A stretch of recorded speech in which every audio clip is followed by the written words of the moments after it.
우리 옆에 있는 지체에게 주님과 동행합시다. 이렇게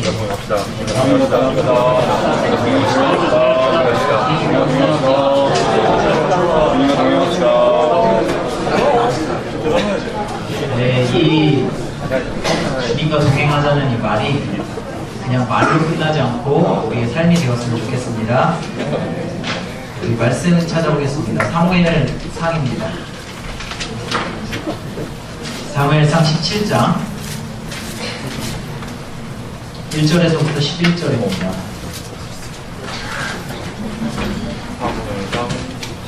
사무엘상 17장 사무엘상입니다. 17장 1절에서부터 11절.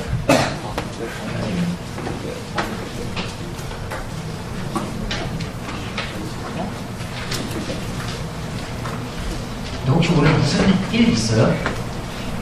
사람 너무 아는 것 같아서. 아무도 없어요? 학교에 뭐 행사 있나? 마이크 몰렸어. 사무엘상 17장 1절에서부터 11절입니다. 다 찾으셨나요? 네, 우리 한 절씩 교독해서 읽어보도록 하겠습니다. 제가 먼저 읽겠습니다. 블레셋 사람들이 그들의 군대를 모으고 싸우고자 하여 유다에 속한 소고에 모여 소고와 아세가 사이에 에베스 담림에 진침해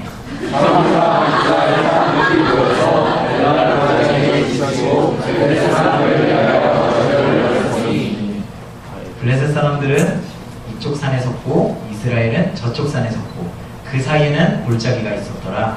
블레셋 사람들의 지혜로서 싸움을 부르는 자가 가운데 그에게 이르는 골리앗이요 아들 사람이라 그에게 있는 여성이 머리에는 놋 투구를 썼고 몸에는 비늘 갑옷을 입었으니 그 갑옷의 무게가 놋 5,000세겔이며 그 이마에는 구역과관을 줬고 어깨 사이에는 놋 한장을 메었으니 그 창자루는 배틀채 같고 창날은 철 600세겔이며 방패든 자가 앞서 행하더라. 주가 서 이스라엘들을 향하여 소리로되 너희가 어찌하여 나와서 전쟁을 벌이느냐 나는 블레셋 사람이며 너희는 사울의 신복이 아니냐 너희는 한 사람을 택하여 여기로 데려가더라. 그가 나와 싸워서 나를 죽이면 우리가 너희의 종이 되겠고 만일 내가 이겨 그를 죽이면 너희가 우리의 종이 되어 우리를 섬길 것이니라. 그 블레셋 사람이 거리되 내가 오늘 이스라엘의 그들을 데리고 가니 사람을 내가 나와서 가게 하라. 사울과 온 이스라엘이 블레셋 사람의 이 말을 듣고 놀라 크게 두려워하니라. 아멘. 우리 지지난주에 그 다윗의 분노와 그 엘리압의 분노를 나누어서 살펴보았었습니다. 오늘은 하나님 입장에서 하나님의 마음이 어떠셨을까? 그리고 다윗의 마음이 어땠을까를 살펴보면서 은혜를 나누고자 합니다. 지금 이스라엘은 블레셋과의 전쟁 중입니다. 왕에서부터 모든 신하들까지 그리고 이스라엘의 모든 백성들까지 그들의 시선과 마음은 온통 전쟁터의 한복판에 있습니다. 심지어 하나님도 성경을 통하여 이 전쟁에 집중하고 계시다는 것을 우리는 알 수가 있습니다. 그런데 키가 3m나 되는 엄청 무섭게 생긴 장수가 자신의 거대한 힘을 믿고 위풍당당하게 전쟁터의 한 중앙에 나왔습니다. 그리고는 이스라엘 군대를 향하여 장수 한 명을 내보내서 1대1로 붙어보자고 외칩니다. 옛날에 삼국지 아시죠? 삼국지에 그 앞에 나와서 1대1로 싸우는 거 혹시 아세요? 일기토라고 그런 거를 요청하는 겁니다. 그런데 이스라엘 백성들의 반응은 어떠했습니까? 전부 두려워서 벌벌 떨고 그 골리앗 앞에 그 거대한 장수 앞에 어느 누구도 나갈 자가 없었습니다. 여러분 이 이야기를 들으면서 우리 하나님의 마음은 어떠했을까요? 이 골리앗이 앞에 나와서 하나님의 군대인 이스라엘을 모욕하고 그리고 이스라엘 백성들이 벌벌 떨고 있는 이 장면을 보면서 여러분들은 무슨 생각을 하시며 하나님은 무슨 생각을 하고 계셨을까요? 아무 생각이 없나요? 무슨 생각을 하고 계셨을까요? 분명 골리앗을 향하여 하나님께서 그 분노를 감추시지 못하셨을 겁니다. 근데 또 어떻게 생각해보면 이 골리앗이 하나님 입장에서는 굉장히 어처구니가 없는 지금 말을 하고 있는 거잖아요. 그죠? 사실 전능하신 하나님 앞에서 아니, 골리앗 본인이 3m인데 그 전능하신 하나님 앞에서 지가 커봐야 얼마나 컸겠어요. 꼴랑 요만큼 더 큰 거예요. 그죠? 우리 하나님 전능하시지 않아요? 그죠? 전 우주를 창조하신 그 하나님 앞에서 골리앗이 본인이 커봐야 얼마나 크다고 자신의 힘을 과시하며 감히 하나님을 모욕하고 있었냐 이겁니다. 아니 만약에 우리 입장에서나 골리앗이 크지 하나님 입장에서 골리앗이 크겠어요. 그죠? 그래서 하나님이 골리앗한테 야 너 오늘 숨 그만 쉬고 싶냐? 막 이렇게 하면은 골리앗이 그날은 끝나는 거 아니에요. 그죠? 너 오늘 숨 좀 그만 쉬어야겠다 이렇게 하면은 바로 가는 거잖아요. 근데 하나님이 그러시지 않고 있긴 한데 이 골리앗이 교만을 떨면서 하나님 있으면 나와봐 이렇게 소리치고 있는 게 하나님 입장에서는 얼마나 우습겠느냐 이 말입니다. 이런 얘기를 하면 혹시 이 중에 그럼 하나님이 직접 진짜 이렇게 엄지를 이렇게 골리앗을 이렇게 누르시면 이런 거 상상 안 해봤어요. 하나님 전능하시잖아. 이렇게 잠깐 이렇게 그냥 이렇게 후 불면 이렇게 날아가 되는 거 아니에요? 그죠? 이렇게 살짝 이렇게 누르시면 이렇게 땅속으로 사라지거나 이렇게 해야 되잖아 골리앗이. 그죠? 그 정도로 우리 전능하신 하나님이 그럼 본인이 직접 하시지 왜 꼭 이렇게 다윗이라는 사람을 통해서 이제 골리앗을 이렇게 치고 사실 궁금하신 분들이 있을 겁니다. 그런 분들은 지금 다 이야기할 수 없기 때문에 저희 카톡을 보내주세요. 아시겠죠? 보내줄 거예요? 제 전화번호는 010-9310-1535요. 자, 기억하셨죠? 네. 제 전화번호로 문자를 보내시거나 카톡을 보내주시면 되겠습니다. 제가 하고 싶은 이야기는 뭐냐면 하나님의 마음이 어떠했을까요? 하나님 입장에서 골리앗의 이 우스운 외침보다 더 화가 나는 일은 이런 하나님의 마음을 대변할 자가 없었다는 어디에? 이스라엘 땅에 하나님의 마음에 합하여 저 골리앗을 대적하여 하나님의 살아계심을 나타낼 자가 어디에? 이스라엘 백성 중에 단 한 사람도 없었다는 것 이것이 하나님의 입장에서는 더욱 화가 나고 분통 터지는 일이 아니었을까 이러한 생각을 해보게 되었습니다. 여러분 혹시 내 편이 없다 이런 생각 이런 경험 혹시 해보신 적 있으세요? 내 편이 단 한 명도 내 편이 없다. 저는 그런 걸 한번 경험해 본 적이 있는데 제가 이제 교회에서 청년회에 총무를 한 적이 있었습니다. 나이가 좀 어렸겠죠? 어릴 때가 있었어요. 그래서 총무를 했어요. 열심히 했단 말이에요. 그래서 이제 제가 또 CCC에서 열심히 이제 배워왔으니까 우리 CCC에서 굉장히 좋은 게 하나 있는 거예요. 뭐냐면은 그 한 사람을 놓고서 이제 막 우르르르 몰려들어가지고 막 손 얹고 막 프레스 해가지고 막 그 해주는 기도 있잖아요. 그 뭐예요? 네, 벌떼기도. 너무 좋죠 이거. 벌떼기도 받으면 뭔가 내가 이렇게 이렇게 사랑받는 느낌을 받고 그러잖아요. 그래서 이 벌떼기도를 교회에서 이제 하려고 생일날 생일자가 있어서 이제 했습니다.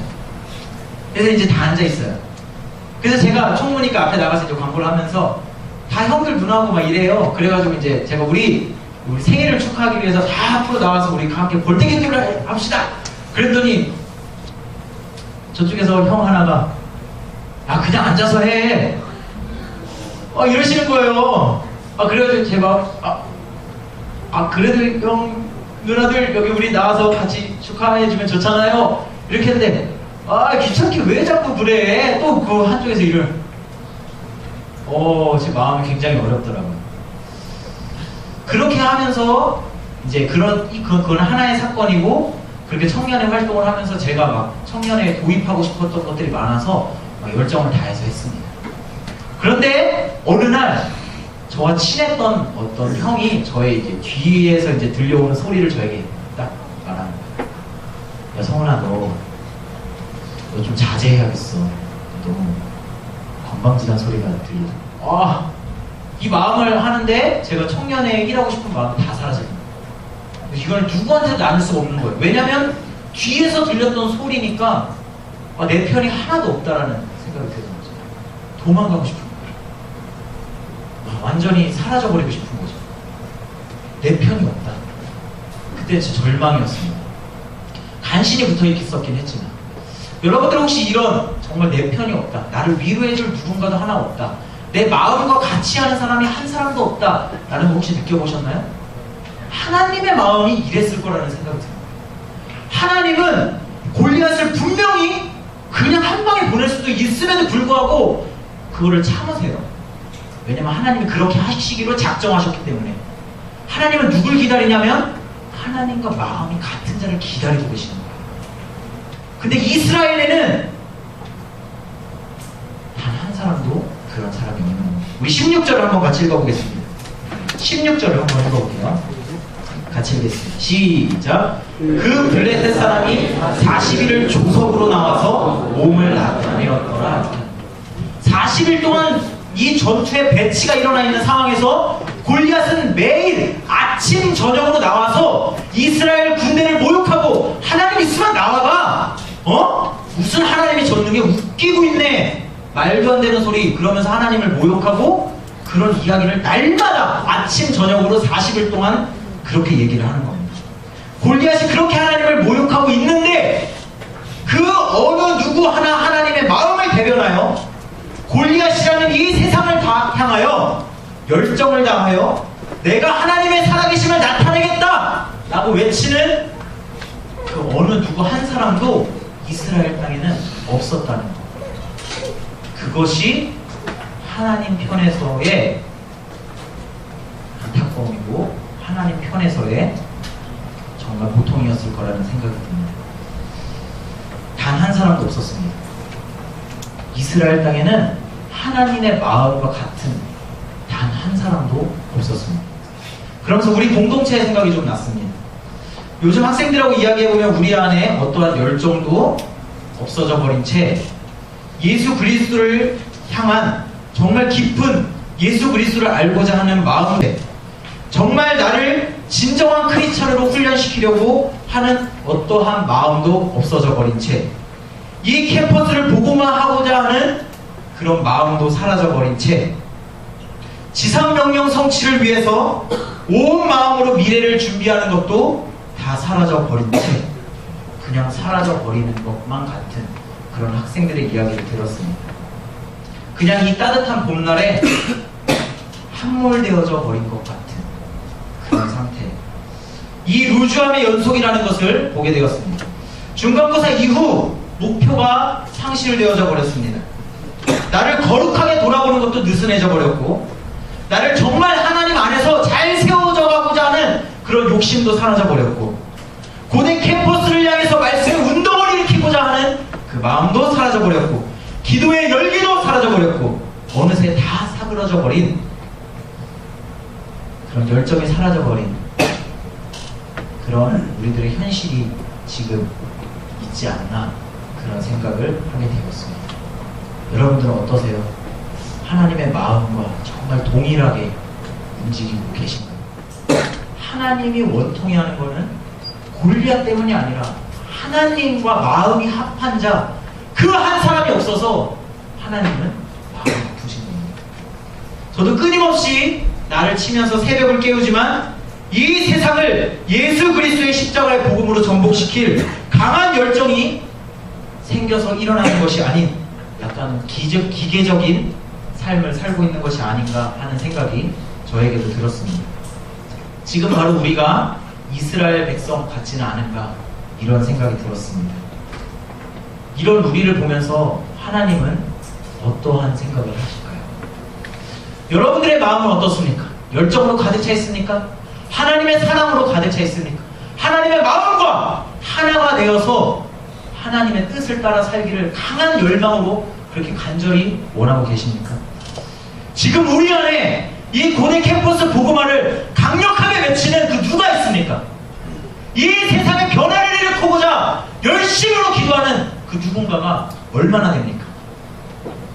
여러분들 대표 순장의 구호를 외칠 때 정말 여러분들의 심장을 담아서 주님, 이 땅 가운데 푸르고 푸른 그리스도의 계절이 오게 하여 주십시오라는 그런 강한 열망을 가지고 함께 마음을 다하여 구호를 정말 진실되게 외치는 그 사람이 얼마나 됩니까? 민족의 가슴마다 피 묻은 그리스도를 심어 이 찬양을 부르십니다. 민족의 가슴마다 피 묻은 그리스도를 심어 이 땅에 푸르고 푸른 그리스도의 계절이 오게 하소서. 우리는 매일 채플이 끝나면 이 찬양을 부릅니다. 이 찬양을 얼마나 우리는 마음을 다해서 열정을 다해서 부르십니다. 정말 이 마음을 가지고 일주일을 살아야지, 정말 주님 편에 서서 주님의 마음을 가지고 살아야지 결단하고 마음을 다하고 돌아가는 사람은 얼마나 됩니까? 골리앗이라는 세상은 우리에게 이렇게 외칩니다. 하나님이 어디 있어? 세상 사람들은 다 그렇게 외칩니다. 있으면 나타나봐. 하나님 있으면 보여줘봐. 하나님의 권능, 하나님의 능력, 복음, 사역력, 전도, 예수는 약해 빠진 니들이나 믿어. 니들 크리스찬? 맨날 부정직하고 뒤에서 험담하고 질투하고 시기하고 돈 횡령하고 이기적이며 두려워서 벌벌 떨고 있고 자기의 목숨 부지하기 급급해서 자기 살기 바빠서 살고 있는 니네들? 예수? 웃기고 있는 니들이나 믿어. 세상 사람들은 우리에게 이렇게 얘기합니다. 차라리 내 힘을 믿는 게 낫겠다. 하나님이 어디 있는데? 너의 삶을 통해서 하나님이 나타나? 너의 삶을 통해서 하나님이 증거가 돼? 하나님 믿으라며 난 못 보겠는데? 안 보이는데? 세상 사람들은 우리에게 그렇게 이야기합니다. 우리 골리앗이 어떻게 외치는지 한번 봅시다. 9절 같이 읽겠습니다. 17장 9절 시작.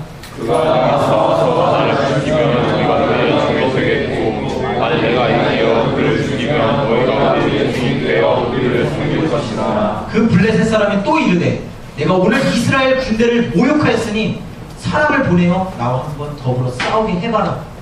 하나님의 모습을 보여봐라. 너네 하나님 믿고 있다며 그 권능을 한번 보여봐. 하나님 살아있어? 이 질문을 하고 있다는 겁니다. 근데 이 하나님을 모욕하는 이 외침에 그 어느 누구도 당당하게 앞에 나와서 하나님은 살아계셔! 라고 외치는 그 어느 누구, 이스라엘 백성 그 어느 누구도 한 사람도 찾아볼 수가 없었습니다. 그게 바로 우리들의 모습이 아닐까 이런 생각을 해봤습니다. 그때 다윗이라는 한 사람이 등장을 합니다. 다윗은 8명의 형제 중에 막내입니다. 이 다윗을 부를 때에 히브리어로 하카톤이라는 말로 부릅니다. 하카톤 이렇게 부릅니다. 뭐냐면 하카톤의 뜻은 미천한 자, 보잘것없는 자, 볼품 없는 자, 그냥 있어도 없어도 그만인 자, 이런 존재의 의미를 가지고 있는 말이 바로 하카톤이라는 말입니다. 다윗의 아버지도 다윗의 형들도 다윗을 하카톤이라고 불렀습니다. 연약하고 볼품 없는 자 하카톤. 근데 이 하카톤이 바로 이 위대한 전쟁의 모습을 드러내게 됩니다. 형 엘리압은 이 나타난 하카톤에게 화를 냅니다.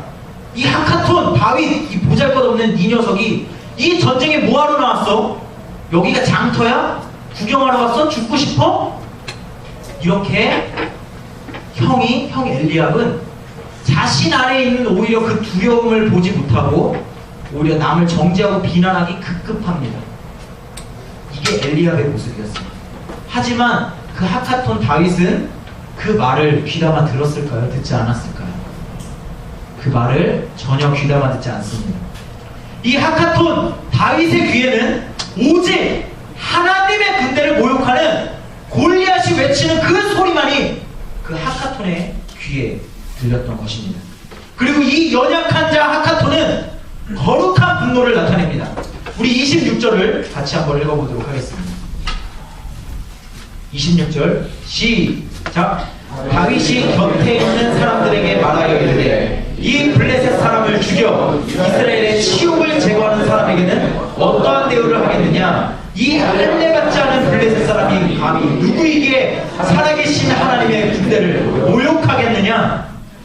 감히 저 블레셋 사람 할례받지 않은 저자가 누구이기에 감히 살아계신 하나님의 군대를 모욕하고 있느냐. 이것이 다윗의 외침이었습니다. 이것이 바로 연약한 자 하카톤의 외침이었습니다. 내가 사랑하는 하나님을 욕하는 저 세상을 향한 미천한 자 하카톤은 거룩한 분노를 나타냅니다. 하나님의 군대를 모욕한다는 것, 그것은 곧 하나님을 모욕하는 것이기 때문입니다. 하카톤의 외침은 바로 주님을 사랑하는 마음으로부터 나오는 강력한 분노였습니다. 이것을 저는 거룩한 분노라고 표현하고 싶습니다. 이 분노는 사랑하고 연결되어져 있습니다. 만약 어떤 누군가가 제 아내와 우리 하진 형제를 향하여 태악을 강한다고 생각을 해보십시다. 그럼 제 마음에서 강력한 분노가 일어나지 않겠습니까? 제 안에 있는 폭발성 가진 강력한 분노 게이지가 상승할 겁니다. 그 만화책에 보면 분노 게이지가 상승하면 팍 하면서 토사이를 이렇게 변하고 그러잖아요. 제 안에서도 그런 분노 게이지가 폭발하게 되지 않을까, 이런 생각을 해봅니다. 아마도 제가 저희 가족을 사랑하는 만큼 저의 분노 게이지는 상승하게 될 것입니다. 미천한 자 하카톤 다윗의 분노도 마찬가지였습니다. 하나님을 사랑하는 마음에서부터 나온 것이 바로 이 다윗 하카톤의 거룩한 분노였습니다. 우리에게는 이런 거룩한 분노가 있습니까? 세상을 향한 거룩한 분노가 있느냐, 이 말입니다. 정의롭지 못한 세상을 향하여 거룩한 분노가 있고, 사랑이 없는 세상을 향하여 거룩한 분노가 있고, 하나님을 모욕하는 자들을 향하여 거룩한 분노가 있느냐, 이 말입니다. 요한복음 2장 13절 17절로 한번 가보겠습니다. 요한복음 2장으로 한번 넘어가 보도록 하겠습니다.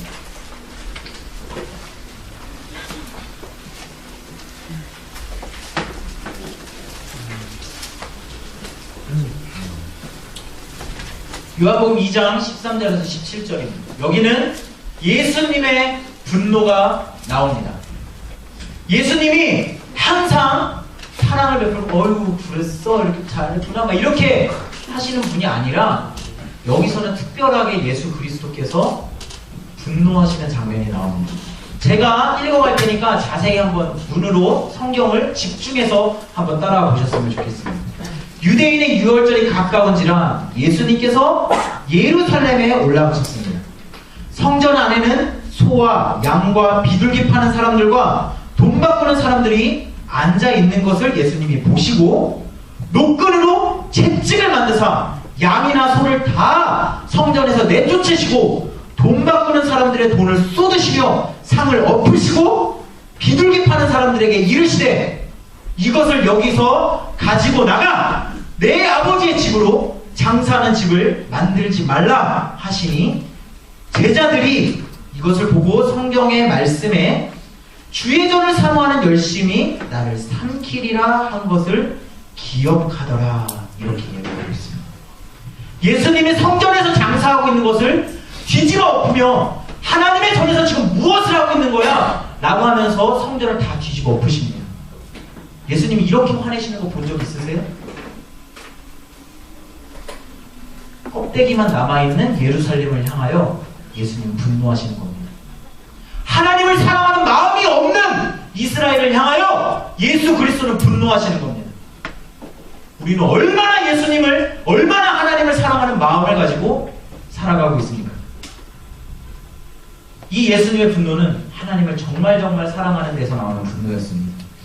여러분, 미천한 자라고 불리었던 하카톤, 이 다윗의 거룩한 분노의 외침은 하나님의 마음을 울리게 됩니다. 그리고는 하나님께서 이 미천한 자 하카톤 다윗을 통하여 골리앗이라는 거대한 세상을 박살내버리십니다. 하나님께서는 사용하지 못하실 사람이 없습니다. 믿으십니까?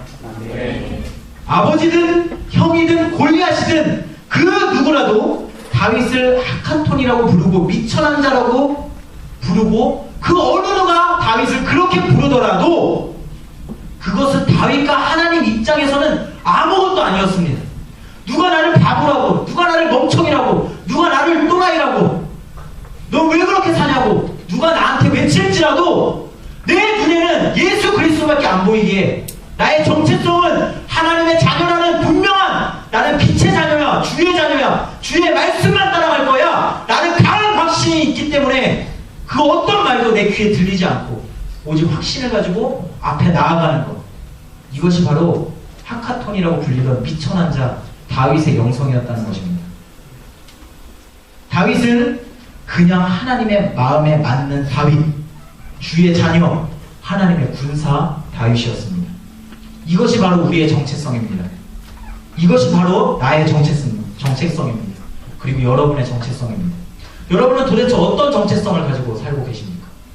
정말 주의 자녀, 나는 빛의 자녀야, 나는 빛으로만 행동할 거야, 나는 주의 말씀만 사모할 거야, 나는 세상에 흔들리지 않아, 이 정체성을 가지고 살고 계시느냐 이 말입니다. 내가 어떤 연약한 자이든 그것은 상관없습니다. 내가 주님의 자녀로서 주님을 사랑하는 마음에서 나타나는 그 거룩한 분노, 그것이 있다면 하나님은 그것을 기쁘게 여기시고 우리를 통하여 놀라운 일을 행하실 것이라는 사실입니다. 이것이 바로 성경이 우리에게 말하고 있는 것입니다. 여러분, 이 세상은 점점 더 하나님이 없다고 이야기할 것입니다. 그리고 점점 더 예수 그리스도는 가짜라고 이야기할 것입니다. 점점 더 기독교인은 개독교인이라고 핍박을 당하게 될 것입니다. 복음? 웃기는 소리라고 말하게 될 것입니다. 하나님을 나타내 보여줄 수 있으면 보여줘봐 라고 이야기하는 것이 바로 이 세상이 될 것입니다. 그런데 이런 말에 대해서 더 안타까운 것은 많은 그리스도인들이, 많은 크리스찬들이 이런 것에 대해서 전혀 거룩한 분노와 부담감을 느끼지 못하고 있는 것입니다. 여러분들은 지금 현재 이 세상을 향하여 거룩한 분노를 느끼고 계십니까? 오히려 복음을 전하는 것에 두려워 떨고 그렇게 웅크리고 있는 것은 아닙니까? 나 살기 급급해서, 나 하나 챙기기 급급해서 살고 있는 것은 혹시 아닙니까? 복음을 전하거나 전도하는 것은 나와 아무런 상관이 없다고 그렇게 말하는 크리스천들까지 있는 것을 보았습니다. 그건 예수님을 모르는 겁니다. 그건 예수님이 주시는 풍성함을 전혀 누리지 못하는 사람들이나 하는 소리입니다. 우리는 어떻습니까? 예수님의 풍성함을 정말 누리고 정말 그 복음의 전파를 향하여 거룩한 분노와 거룩한 부담감을 가지고 있습니까? 만약에 그게 없다면 여러분들 다시 예수님을 만나셔야 됩니다. 다시 복음을 아셔야 됩니다. 주님께 복음을 알려달라고 목숨을 걸고 기도해야 되는 겁니다. 지금 우리가 우리의 마음과 시간을 그냥 허비할 때가 아닙니다. 정말 내 마음에 거룩한 분노와 부담감이 없다면 주님, 나에게 복음을 알려주십시오. 나에게 예수 그리스도를 다시 알려주십시오. 나에게 복음의 열정을 다시 회복시켜 주십시오라고 주님 앞에 매달려서 목숨을 걸고 기도해야 될 때가 바로 지금입니다. 내 마음에 그 거룩한 부담감이 있다면. 우리 어떻습니까? 캠퍼스 복음화, 민족 복음화, 세계 선교에 대하여 위대한 예수 그리스도의 명령인 지상 명령 성취에 대하여 나를 어떻게든 동참시키고 내가 공부하는 모든 이유는 복음화에 있다. 내가 공부하는 모든 이유는 지상 명령 성취에 있다. 내가 살아가는 이유도 정말 예수님을 사랑하고 이 세상을 복음화하는데 복음을 전파하는 것에 나의 사명이 있다. 정말 이 거룩한 부담감으로 우리 살아가고 있느냐. 이 지상명령 성취가 절대적인 나의 사명이냐? 여러분 지금 질문하셔야 됩니다. 아니야? 아니면 다시 하셔야 됩니다. 나에게 복음을 알려주십시오. 복음은 반드시 우리의 삶을 변화시키고 복음은 반드시 우리의 삶을 열정으로 세우고 복음은 이 땅을 변화시킵니다. 복음은 반드시 한 영혼을 풍성하게 만드는 능력이 있습니다. 여러분들 그걸 경험하셔야 됩니다. 그걸 알려달라고 주님께 기도하셔야 됩니다. 이제 여름 수련회 가네 안 가네 이런 걸로 우리가 씨름하고 있을 때가 아닙니다. 당연히 가야죠. 당연히. 주님 거기서 복음을 알려주십시오. 나에게 새 열정을 부어주십시오. 이건 당연한 거라고. 당연한 거.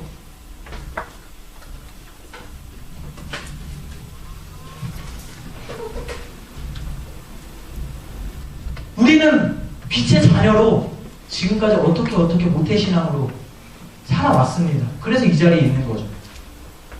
어떻게 교회에 접붙임 돼서 여기 와 있는 거예요. 근데 이 복음을 모르면 끝입니다.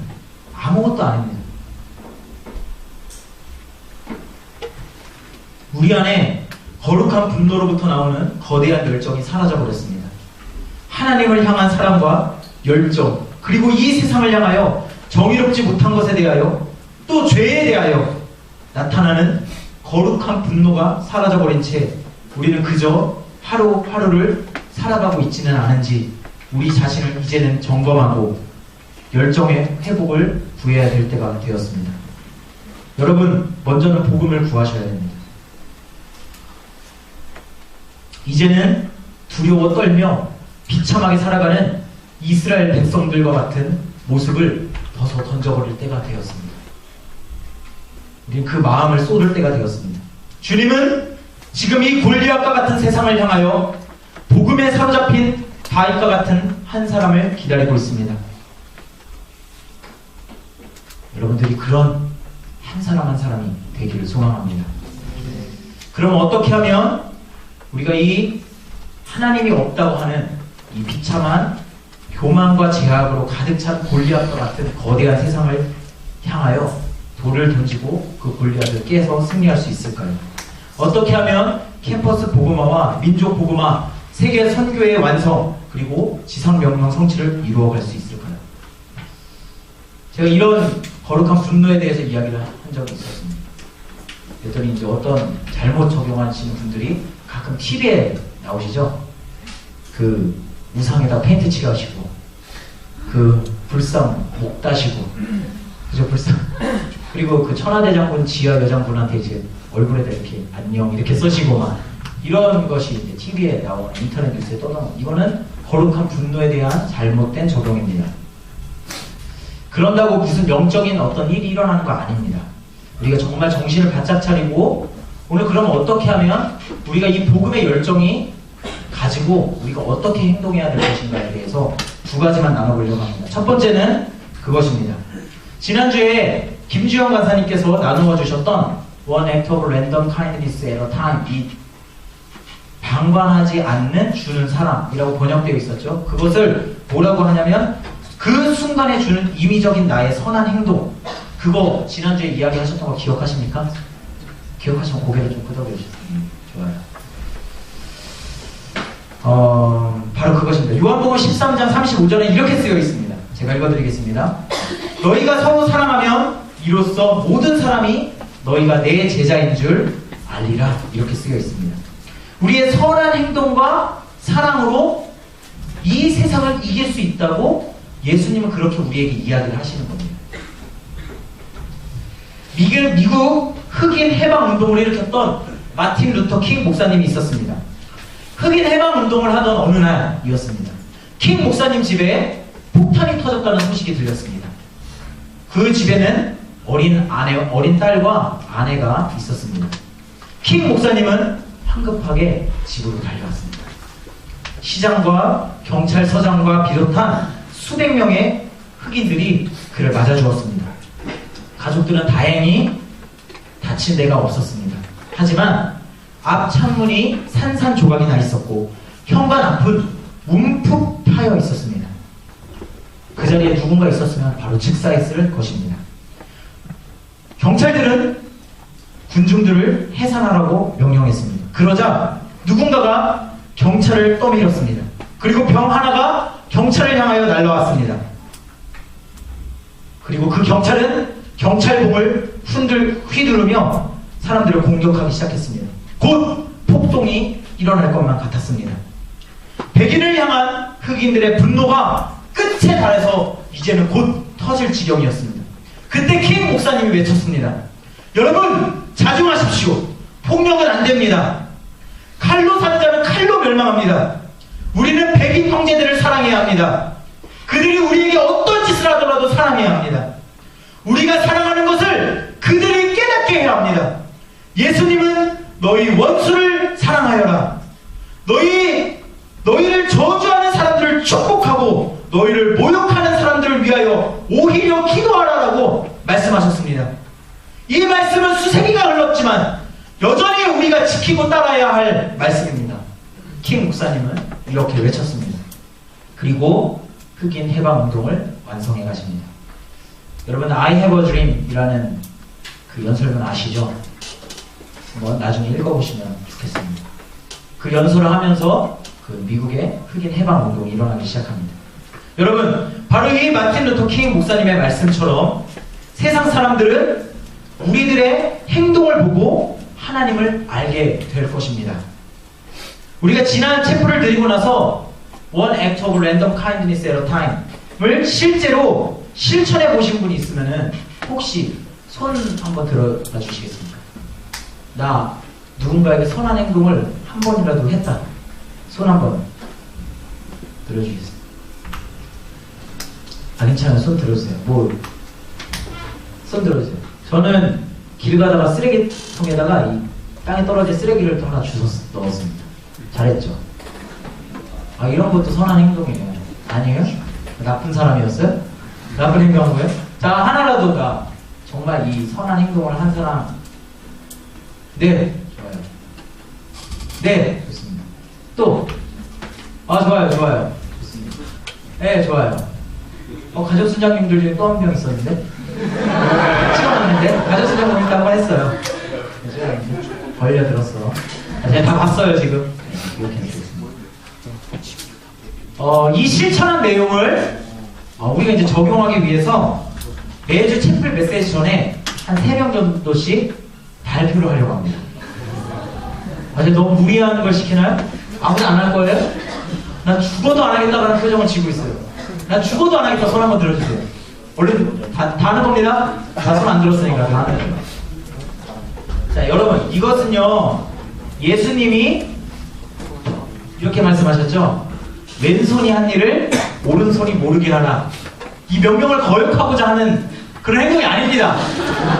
아시겠죠? 우리가 손을 들고 발표한다고 이 공동체는 예수님 왼손이 한 일을 오른손이 알게 하네? 막 이렇게 하면서 나쁜 공동체 막 이렇게 하자는 게 아니에요. 제 말이 무슨 말인지 아시겠죠? 자기 자랑을 시키려고 하자는 게 아닙니다. 이 발표를 통해서 선한 행동의 아이디어를 공유하고 여기 있는 모두가 항상 어디서나 어떻게 하면 주변에 도움이 필요가 있는 사람이 있는지 없는지, 그런 도움이 필요한 사람이 있는지 없는지를 살펴보고 관심을 가지고 그 도움이 필요한 사람에게 도움을 주기 위해서 우리 모두가 그렇게 동참해보자는 겁니다. 이 좋은 습관이 우리 공동체 전체의 습관으로 자리 잡기를 바라는 겁니다. 그리고 우리 모두는 이것을 위해서 같이 힘을 쏟기를 원하는 겁니다. 반드시 같이 힘을 쏟아야 합니다. 이거는 함께 힘을 합쳐야 되는 일이에요. 나도 발표하고 너도 발표하고 다 발표하는 거예요. 발표하고 그렇게 하는 겁니다.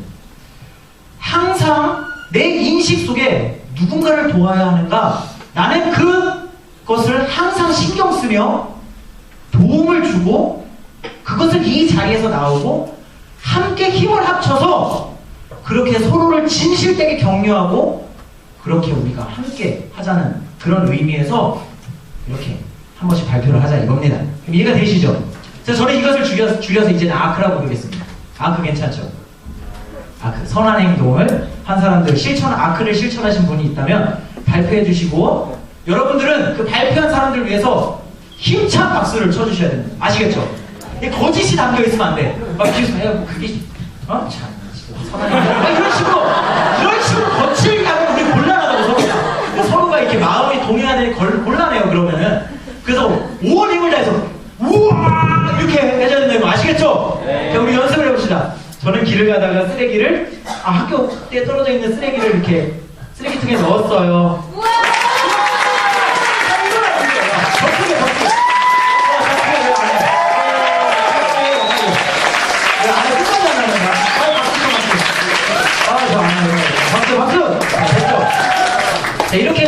아시겠죠? 알겠죠? 자, 이제 시범 상황 해보겠습니다. 자, 아까 손 드신 분들 있죠? 걸려들었어요. 자, 먼저 하시고 싶으신 분. 김재경. 제가. 아, 괜찮습니다. 어떤 것이 괜찮아요? 나처럼 미천한 걸 발표해도 괜찮아요. 미천했죠? 자, 괜찮습니다.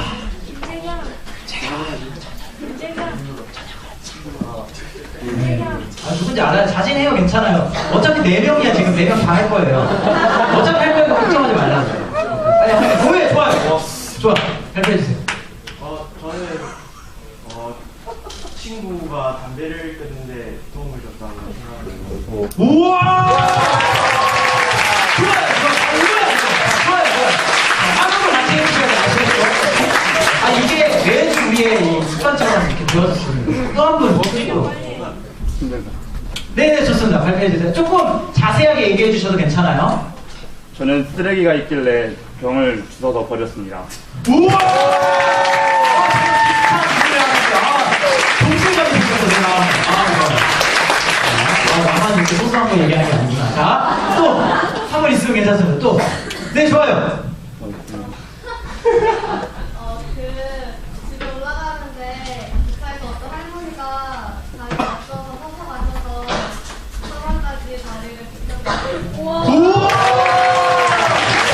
아, 다리 앞에 불구하고 선한 행동을 했었네요. 또 아까 저쪽에 누구 있었는데? 그러니까 알고 있어요. 괜찮아요.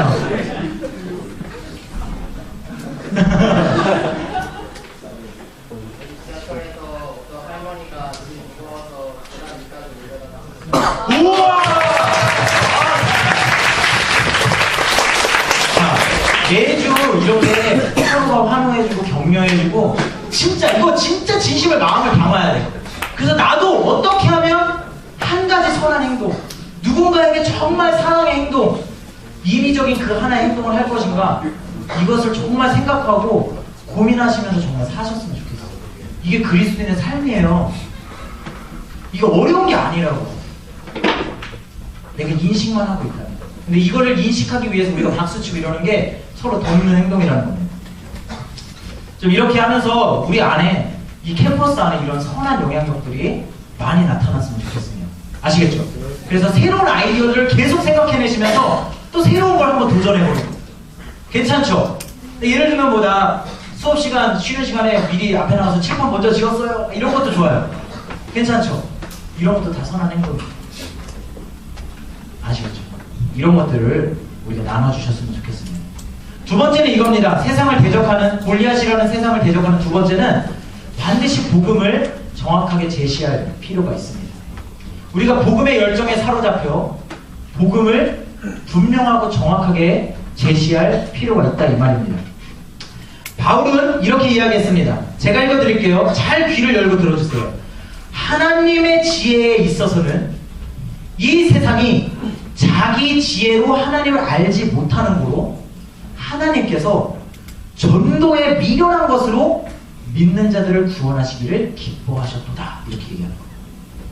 이 세상 사람들이 자기 지혜로는 하나님의 이 사랑과 복음을 알 수가 없습니다. 그래서 그 알지 못하는 사람들을 향하여 하나님은 전도를 통한 그 미련한 방법, 전도 진짜 미련한 방법인데 그거를 통하여 사람들에게 복음을 전하기를 원하셨도다. 고린도전서 1장 21절에 그렇게 쓰여져 있습니다. 나중에 적어놓으셨다 꼭 찾아보세요. 고린도전서 1장 21절이었습니다. 사람들은 관계전도 하면서 사실은 직접적인 전도를 회피하는 경향이 있습니다. 관계전도 반드시 필요합니다. 우리가 첫 번째 이야기하고 박수 쳤던 게 그것이 어떻게 보면 관계전도입니다. 그런데 우리 내면 안에 두려움으로 인하여 직접적인 복음 제시를 피하는 그것은 아무것도 아닌 것이 됩니다. 아무리 관계를 잘 맺어놔도 결론적으로 진짜 복음을 제시해야만 그 사람이 예수 그리스도를 알 수가 있고 복음을 받아들이게 된다 이 말입니다. 복음의 전파는 모든 그리스도인들에게 주어진 동일한 사명입니다. 여러분들 안타깝지만 벗어날 수가 없습니다.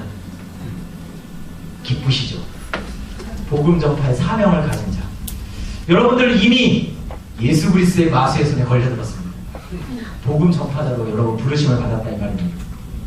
근데 사실은 예수 그리스도를 정말 내 마음에 깊이 있게 만나고 예수님의 풍성함을 경험한 사람은 누구나 복음을 전하고 싶어합니다. 이것이 사실입니다. 만약에 아직 내 마음에 복음을 전하고자 하는 깊은 마음이 없다면 나를 또 점검해 보셔야 한다 이것입니다. 베드로전서 2장 9절을 한번 찾아보겠습니다. 베드로전서 2장 9절입니다. 신약 성경입니다. 베드로전서, 예수님의 수제자 베드로가 적은 성경입니다. 베드로전서 2장 9절입니다.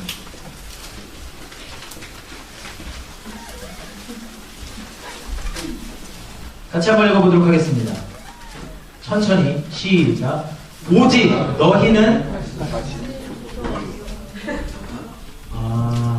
여기 있네요. 다시 한번 읽겠습니다. 시작. 그러나 너희는 택하신 족속이요 왕같은 제사장들이요 거룩한 나라요 그의 소유가 된 백성이니 이는 너희를 어두운 데서 불러내어 그의 기이한 빛에 들어가게 하시니 이에 아름다운 법을 선포하게 하려 하심이라. 이걸 아무 생각 없이 읽으면 무슨 내용인지 몰라요. 자, 여기 잘 보면은 이거예요. 너희는 택하신 족속이요 왕같은 제사장들이요 거룩한 나라요 하나님의 소유가 된 백성이라고 막 우리의 정체성을 막 이렇게 놀랍게 표현해 주시고 있습니다. 너희를 어두운 데서 불러내요 이제는 빛의 자녀로 하나님께서 우리를 부르셨다는 겁니다. 그런데 그 하반절에 그렇게 불러내신 이에 그 아름다운 덕을 다른 사람에게도 선포하게 하려고 우리를 빛 가운데로 부르셨다 이 말씀을 하고 있는 겁니다. 우리 이 말씀 많이 들었죠. 너희는 왕같은 제사장이요 거룩한 나라요 나의 소유가 된 백성이니 얼마나 은혜가 돼요. 나는 죄인이지만 하나님의 은혜로 빛의 자녀가 되었어. 이거 놀라운 은혜의 말씀 아닙니까? 근데 이렇게 하신 것은 또다시 이 아름다운 빛을 다른 사람에게 전하게 하려는데 그 하나님의 목적이 있다는 것입니다. 여러분, 우리는 힘을 모아서 복음을 전파해야 될 때가 되었습니다. 대학교에 와서 아무 소망도 없고 희망도 없는 삶을 많은 대학생들이 살고 있는 것을 보게 됩니다. 정말 넌 크리스천들과 많이 이야기해보면은 그것을 직접적으로 알게 됩니다. 여러분들 과에 있는 친구들과 한번 직접 대놓고 너는 어떤 소망을 가지고 사니? 너는 어떤 희망을 가지고 사니? 너는 어떤 것을 꿈꾸며 사니? 물어보세요. 정말로. 우리는 그들에게 복음을 전해야 될 때가 되었습니다. 다음 주에 우리가 복음에 집중할 수 있도록 샬롬하우스와 찬양 페스티벌을 열게 됩니다. 이따 대표 선장님이 자세히 이것에 대해서 설명을 하겠지만 뭐 여러 가지 음료와 삼겹살과 파인애플 등을 팝니다. 그런데 그것을 동시에 무료로 나눠주게 됩니다. 이 사형리와 또 영상, 복음에 대한 영상을 우리가 보여주고 이것을 들으시면 이 음료와 이런 솜사탕 같은 것들을 공짜로 드립니다. 이렇게 할 거예요. 그러면 많은 사람들이 줄을 서지 않을까요? 음료 퀄리티 있습니다. 그냥 어디 찌끄레기 같은 거 그거 있잖아. 오라지 이런 거 주는 거 아니야. 진짜 퀄리티 있어요. 자몽에이드 같은 거 있잖아요. 원액 가지고 와서 진짜로 퀄리티가 있어요. 줄 서지 않겠어요? 근데 줄을 아무리 서면 뭐 하겠어요? 복음을 전할 자가 필요합니다. 아마 다음 주 가족순 모임에서는 어떻게 복음을 전할지에 대해서 교육이 있을 것입니다. 여러분들 어떤 일이 있더라도 그 다음 주에 있는 여러분들 각자에 있는 가족순 모임에 꼭 참석해 주십시오. 그래서 복음을 어떻게 전하는지를 배우고 샬롬하우스 때 우리 모두가 참여하여 정말 복음을 전파해보는 겁니다. 저희는 이렇게 무료로 준다고 하면은 막 저 끝까지 막 줄 설 거라는 기대를 가지고 있어요. 아멘입니까? 그럼 어떻게 할 거야? 전해야지. 여기 다 동원해야 됩니다. 그죠? 그래서 사실 1000명 전해보자. 1000명 이런 생각 해보세요. 그러면은 우리가 손해보는 게 얼마인지 아세요? 100만원 정도 돼요. 100만원 투자할 가치 있습니다. 1000명을 전도한다면. 아멘입니까? 복음은 그만큼 귀한 겁니다. 복음은 귀한 겁니다. 싸구려가 아닌 겁니다. 복음은 놀라운 겁니다. 여러분들 그렇게 복음을 전해주셨으면 좋겠습니다. 그래서 다음 주는 복음의 축제의 기간이 될 것입니다. 샬롬 하우스가 끝나고 나면은 그날은 찬양 페스티벌이 이루어집니다. 그 목요일날 다음 주 채플이죠. 다음 주 채플에 찬양 페스티벌이 이루어지는데 여러분들 그곳에 여러분들의 친구와 방순이와 과 친구가 있으면 무조건 데려오셨으면 좋겠어요. 특히 1학년들 무조건 친구들 데려오는 거예요. 내가 야 장기자랑에 와서 봐. 와보라 이러잖아요. 제목이 와보라잖아요. 와서 봐. 이렇게 하고 무조건 데려오는 거예요. 다음 주에는 저같이 미천한 자는 안 올라옵니다. 다음 주에는 외부 강사님이 오시는데요. 일단 책도 이제 쓰셨는데 굉장히 이분 영성 있고 정말 그 복음에 사로잡힌 분이시고 그리고 그 복음을 정말 재미있고 정말 환상적으로 정말 우리 마음에 꽂히게 그렇게 말씀을 전하시는 분이십니다. 그래서 여러분들 전도하고자 하는 열망을 가지고 그런 친구들이 있으면 기도하시면서 이 채플날 한번 데려와 보셨으면 좋겠습니다. 그리고 여름 수련회도 우리가 반드시 가야 되지만 좀 더 우리가 관점을 조금 바꿔봤으면 좋겠습니다. 여름 수련회 제가 지금까지 경험했던 어떤 교회에서나 어떤 곳에서나 하는 그 새 친구 프로그램보다 훨씬 더 퀄리티 있고 훨씬 더 진짜 멋집니다. 그 새 친구가 거기에 가면 정말 예수 그리스도를 정말 잘 알 수 있도록 도와주는 그 프로그램이 너무 잘 돼 있습니다. 여러분들 우리가 시맨이고 순장이라면 내가 가야 할지 안 가야 할지를 지금 결정하고 있을 게 아니라 내가 누굴 데려가야지 이걸 생각하고 있을 때예요. 내가 누굴 더 데려가서 예수님을 전하지? 내가 누구와 더 함께 가서 이 새 친구간에 같이 함께해서 누구한테 더 예수님을 전하지? 이게 우리의 관점이 되어야 된다는 겁니다. 우리가 지금 너 가야 돼 안 가야 돼 이걸 지금 시민들 안에서 실험하고 있을 때가 아니에요. 우리의 생각은 이미 어떻게 하면 복음을 전하지 여기에 가 있어야 하는 것이라는 겁니다. 여러분들 그런 마음을 가지고 이 두 가지 정말 그 방관하지 않고 주는 사람 임의로 주는 사람 그것과 동일하게 복음을 전파하는 이 두 가지 적용점에 여러분들의 마음을 좀 쏟아주셨으면 좋겠습니다. 그 마음 안에서 이 땅 가운데 놀라운 변화가 일어날 거라고 생각합니다. 지상명령 성취에 대해서 우리가 좀 마음을 품어봤으면 좋겠습니다. 말씀을 마무리하려고 합니다. 주님은 주님의 마음에 맞는 다윗과 같은 한 사람을 찾고 계십니다. 다윗과 같이 이 세상을 향하여 거룩한 분노를 품고 있는 그 거룩한 자, 그 하나님을 사랑하는 자를 찾고 계십니다. 내가 아직 만약 주님을 정말 뜨겁게 정말 풍성함으로 경험하지 못했다면 정말 그 주님을 만나기를 기대하고 정말 주님을 사모하는 마음으로 우리 함께 합시다. 그리고 이미 만났다면 또 만나기를 원하는 자는 또 함께 다음 주에 복음의 축제에 함께 하셔서 복음을 전하고 또 새로운 이 선한 운동을 같이 함께 동참해 주셨으면 좋겠습니다. 우리 잠깐 같이 기도하도록 하겠습니다. 우리 손을 잡고 기도했으면 좋겠는데요. 오늘은 좀 목소리를 높여서 내 힘을 다해서 내 힘에 지나도록 한번 우리가 주먹을 쥐고 손에 손을 꽉 쥐고 우리 함께 힘을 모아서 함께 소리 높여서 기도해봤으면 좋겠습니다. 여러분들 막 소리내서 기도하는 것은 무서워하는 학생들이 있다고 했는데 소리내서 기도하는 건 무서운 게 아닙니다. 여러분들 화나면 다 큰 소리 치잖아요. 안 쳐요? 다 열받으면 막 깍깍 이렇게 하잖아요. 이게 마음에 열망이 있고 갈망이 있고 마음이 뜨거워지면 소리가 높아지는 건 당연한 겁니다. 우리 하진 형제가 저 타려고 하면 귀가 찢어질 것 같아요. 온 힘을 다해서 온 배에 뭐 일어서지도 못하는 온 힘을 다해서 저 달라고 소리를 칩니다. 컨트롤 할 수가 없어요. 이게 주님을 사모하는 젖을 사모하는 것 같이 베드로전서 2장 2절에 이렇게 써 있어요. 주의 그 갓난아기가 젖을 사모하는 것 같이 주의 말씀을 사모하라. 순전한 젖을 사모하라고 그렇게 써 있습니다. 우리가 그 마음을 담아서 좀 힘을 다하여 좀 같이 기도했으면 좋겠습니다. 우리 눈을 감아 봅시다. 여러분, 우리 주님께 이제는 구할 때가 되었습니다. 골리앗과 같은 세상은 그리스도인들을 개독교인이라고 하며 우리를 비웃습니다. 우리는 이제 웅크리고 앉아서 멍 때리며 시간을 그냥 이 청년의 귀한 때를 그냥 허비하고 날려버릴 수가 이제는 없습니다. 이제는 은혜를 구해야 할 때입니다. 주님, 우리에게 주님을 더욱 사랑할 수 있는 은혜를 주십시오. 주님, 우리 안에 새로운 열정을 새롭게 하여 주십시오. 주님, 우리가 주님에게 집중하게 하여 주십시오. 골리앗이라는 세상 앞에 우리가 웅크리고 앉아 우리가 두려워 떨지 않게 하여 주십시오. 이스라엘 백성들과 같이 비참한 모습으로 살지 않게 도와주십시오. 주님, 제가 주님의 마음에 맞는 다윗과 같은 한 사람이 되게 하여 주십시오.